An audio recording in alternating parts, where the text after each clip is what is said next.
Hello student, welcome to Meta Education channel where you can change the way of your learning and understanding. Today's topic is temperature dependence of resistivity. Well, this formula expresses the variation of resistivity with temperature, where this rho naught is your resistivity at a reference temperature T naught, जो usually हम 0 degree Celsius और 273 kelvin लेते हैं. And this rho is resistivity at any temperature T. And talking about this alpha, this is temperature coefficient of resistivity.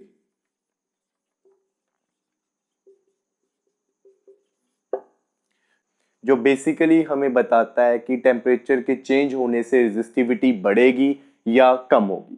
अब अगर इस temperature coefficient को define करना है तो सबसे पहले यहां से मैं अल्फा की वैल्यू निकालता हूं.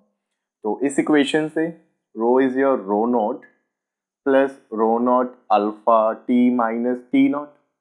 ये रो नॉट इधर आके माइनस हो जाएगा and here we have rho alpha T minus T not. तो यहां से अल्फा की वैल्यू आएगी rho minus rho not divided by rho not T minus T not. अब ये रो माइनस रो नॉट को हम लिख सकते हैं delta rho which is change in resistivity,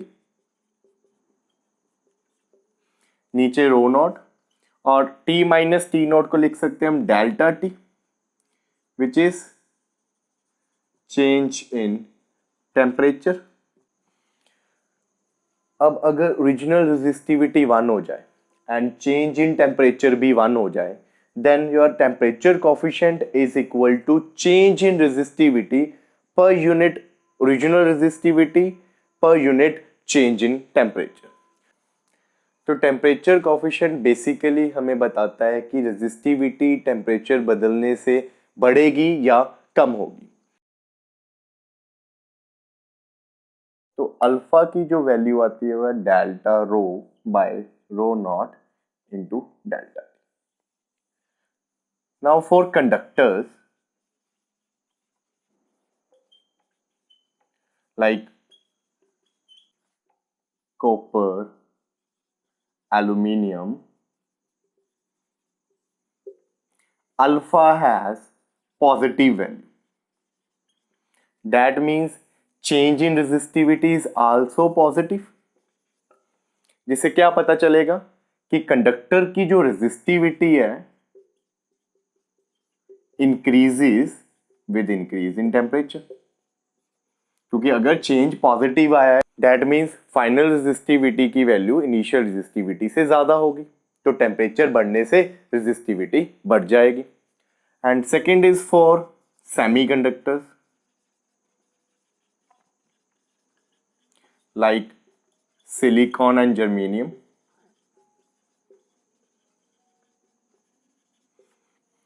Now for semiconductors, alpha has negative value, which implies change in resistivity has negative value.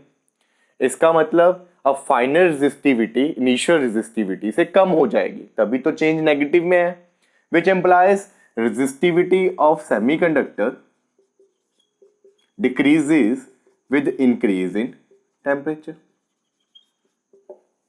तो conductor की बढ़ रही है रेजिस्टिविटी टेम्परेचर बदलने से और सेमीकंडक्टर की कम हो रही है टेम्परेचर के बढ़ने से. अब ऐसा क्यों, इसके बारे में पढ़ते हैं.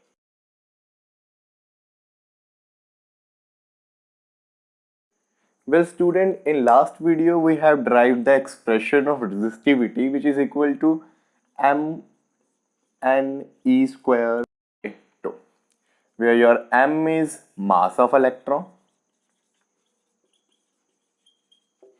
n is number of free electrons per unit volume, जिसे हम नंबर डेंसिटी भी बोल सकते हैं. E is electronic charge and tau is your relaxation time.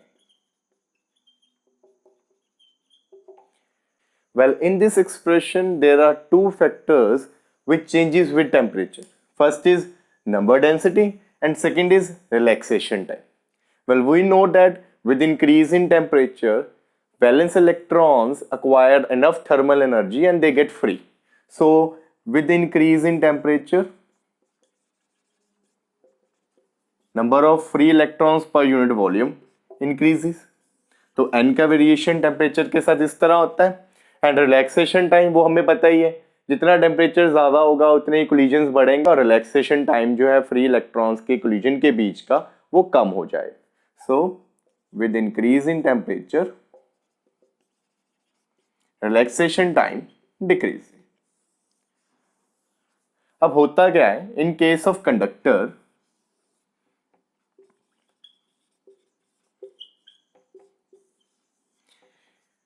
Number of free electrons are already very large in conductor. तो जैसे ही temperature बढ़ेगा number of free electrons per unit volume increase होंगे. That means number density बढ़ेगी, पर 10-12 free electron बढ़ने से N में इतना कुछ ज्यादा चेंज नहीं आएगा.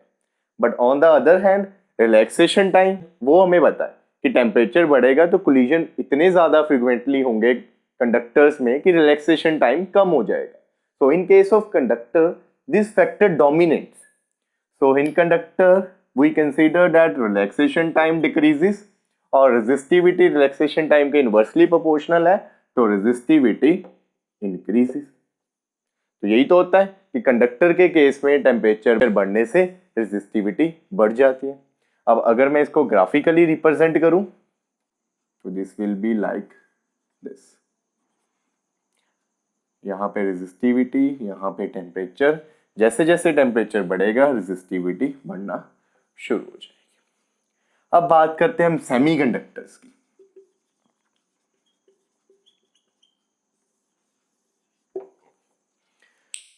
Now in semiconductors number density is not that large as compared to the conductor. तो यहाँ पे जैसे ही आप टेम्परेचर बढ़ाओगे फ्री इलेक्ट्रॉन्स बढ़ जाएंगे. जो पहले बहुत कम थे अब थोड़ा सा उसमें इंक्रीज आना शुरू हो जाएगा. ऑन द अदर हैंड अगर रिलैक्सेशन टाइम की बात करें तो सेमीकंडक्टर्स में इतने ज्यादा फ्री इलेक्ट्रॉन्स नहीं है कि टेम्परेचर बढ़ने से उनका रिलैक्सेशन टाइम जो है कम हो जाए. तो इसलिए सेमीकंडक्टर के केस में ये वाला फैक्टर जो है हमारा नंबर डेंसिटी वाला फैक्टर वो डोमिनेट करेगा. तो in semiconductor number density increases, n is inversely proportional to resistivity. So अगर n बढ़ेगा रेजिस्टिविटी कम हो जाएगी. तो अगर इस केस में ग्राफिकली रिप्रेजेंटेशन करें, here is your resistivity, this is your temperature, तो रेजिस्टिविटी कम हो जाएगी. Now one more is alloy which is a combination of metals. So like conductor इसकी भी resistivity temperature बढ़ने से बढ़ेगी. So like conductor in alloys like nichrome, manganese, इसकी भी अल्फा की जो वैल्यू है टेम्परेचर कोफिशिएंट की वो पॉजिटिव होगी जैसे कंडक्टर की होती है, बट बहुत स्मॉल वैल्यू होती है. दैट मीन्स इसमें जो चेंज आएगा रेजिस्टिविटी में बहुत ही नेग्लिजिबल होता है. तो अगर मैं ग्राफिकली इसको रिप्रेजेंट करूं तो इन case of alloy with increase in temperature resistivity इसकी भी बढ़ेगी, बट जो इसका वेरिएशन होगा वो लीनियरली होगा. तो इस बात का ध्यान रखना कि अलॉय के केस में वेरिएशन लीनियरली होता है और कंडक्टर और सेमीकंडक्टर के केस में जो वेरिएशन है वो नॉन लीनियर होता है. तो समराइज करें तो कंडक्टर में रेजिस्टिविटी टेम्परेचर बढ़ने से बढ़ेगी, अलॉय में भी बढ़ेगी पर लीनियरली बढ़ेगी, कम बढ़ेगी, नेग्लिजिबल चेंज होता है. और सेमीकंडक्टर में क्या है रेजिस्टिविटी कम होगी जैसे जैसे टेम्परेचर बढ़ेगा. तो अब हम बात करते हैं हमारे नेक्स्ट टॉपिक की जो है temperature dependence of resistivity.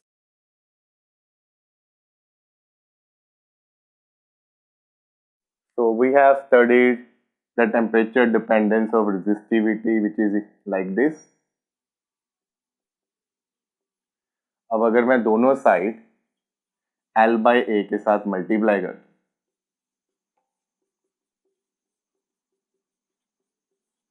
then this rho L upon A is resistance, rho naught L upon A is resistance at reference temperature, and this is your, so here this equation expresses the variation of resistance with temperature, where R naught is your resistance at reference temperature, जो हम कितना लेंगे 0 degree Celsius या 273 kelvin. R is your resistance at any temperature T. Here this alpha is your now temperature coefficient of resistance, जो अब हमें क्या बताएगा कि टेम्परेचर बढ़ने से रेजिस्टेंस बढ़ेगी या कम होगी. Like in case of resistivity, इस केस में भी जो अल्फा की वैल्यू है वो कंडक्टर के लिए पॉजिटिव होगी और सेमीकंडक्टर के लिए नेगेटिव होगी, क्योंकि सेम अगर रेजिस्टिविटी कंडक्टर की बढ़ रही है टेम्परेचर के साथ तो रेजिस्टेंस भी इसका बढ़ेगा, और अगर रेजिस्टिविटी सेमीकंडक्टर की कम हो रही है टेम्परेचर बढ़ने से तो रेजिस्टेंस भी कम होगा. अब हम इसे यूज करते हैं न्यूमेरिकल प्रॉब्लम्स में कि किस तरह अगर न्यूमेरिकल में हमें वेरिएशन पूछें तो उसे कैसे कैलकुलेट करें. तो स्टार्ट करते हैं न्यूमेरिकल प्रॉब्लम से. So here is your numerical. A tungsten coil has a resistance of 12 ohm at 15 degrees Celsius. If temperature coefficient is 0.004 degrees Celsius inverse, calculate resistance of coil at 80 degrees Celsius. तो 15 degree Celsius पे आपको 12 ओम की value दी है और 80 degree Celsius पे आपको resistance पूछी. तो 80 डिग्री पे अगर आपको वैल्यू पूछी है तो फॉर्मूला तो यही लगेगा कि R is equal to R not 1 plus alpha T minus T not. अब यहाँ पे मैंने बोला था कि टी नॉट जो है वो हमेशा हम 0 डिग्री सेल्सियस या 273 केल्विन लेते हैं, पर इस पूरे क्वेश्चन में हमें 0 डिग्री सेल्सियस पे रेजिस्टेंस की वैल्यू नहीं दी हुई. तो यहां पे अब कैसे सॉल्व करेंगे इसको हम. This is your resistance at temperature 80 degree Celsius. R not को हम ऐसे ही आर नोट लिख देते हैं. लेट की 0 डिग्री सेल्सियस पे वैल्यू आर नोट थी, यहाँ पे 1 प्लस अल्फा टी. ये रेजिस्टेंस तब का है जब 80 डिग्री सेल्सियस टेम्परेचर हो, तो यहाँ पे मैं टी की जगह 80 वैल्यू फिल करता हूँ और टी नोट क्या था हमारा 0 डिग्री. तो हमारी पहली equation I R not 1 plus 80 alpha.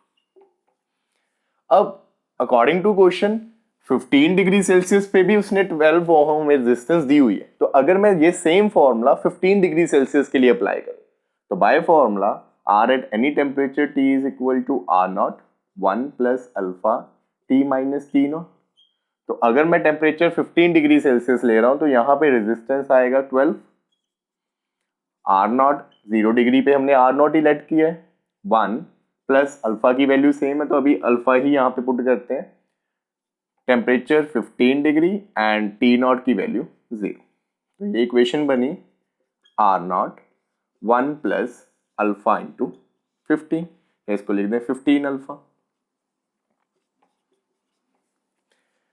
अब मुझे वैल्यू ये आर की चाहिए कि 80 डिग्री सेल्सियस पे कितना रेजिस्टेंस है. तो इन दोनों इक्वेशंस को अगर मैं यूज करूं, equation number 1 and equation number 2, इन दोनों इक्वेशन को अगर डिवाइड कर दूं, R by 12 is equal to R not 1 plus 80 alpha divided by R not 1 plus 15 alpha. तो इससे हमारी ये आर नॉट और आर नॉट कैंसिल हो जाएंगे, जो बिग प्रॉब्लम थी क्योंकि इसकी वैल्यू हमें गिवन नहीं थी. तो ये आर नॉट कैंसिल हो गया. तो हमारे पास यहाँ पे सिर्फ बचा 1 प्लस 80 इंटू अल्फा. अल्फा की वैल्यू 0.004 और यहाँ पे 1 प्लस 15 अल्फा की वैल्यू 0.004.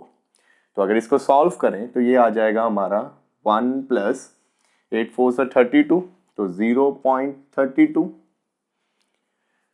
और नीचे 1 प्लस 15 4 से 60 तो ये आ जाएगा मेरा 0.06. तो 1.32 डिवाइडेड बाय 1.06 और अगर इसको डिवाइड करें तो it comes out to be 1.25. So from this यहाँ पे सॉल्व कर देता हूँ बाकी. We get R by 12 is equal to 1.25. तो यहाँ से R की वैल्यू आएगी 1.25 इंटू 12 और अगर इसको मल्टीप्लाई करूं तो it comes out to be 15 ohm which is our required answer. तो इस तरह आप किसी भी टेम्परेचर पे रेजिस्टेंस की वैल्यू कैलकुलेट कर सकते हो। सो आई होप आपको ये टॉपिक अच्छे से समझ लगा होगा। If yes then please like and subscribe my channel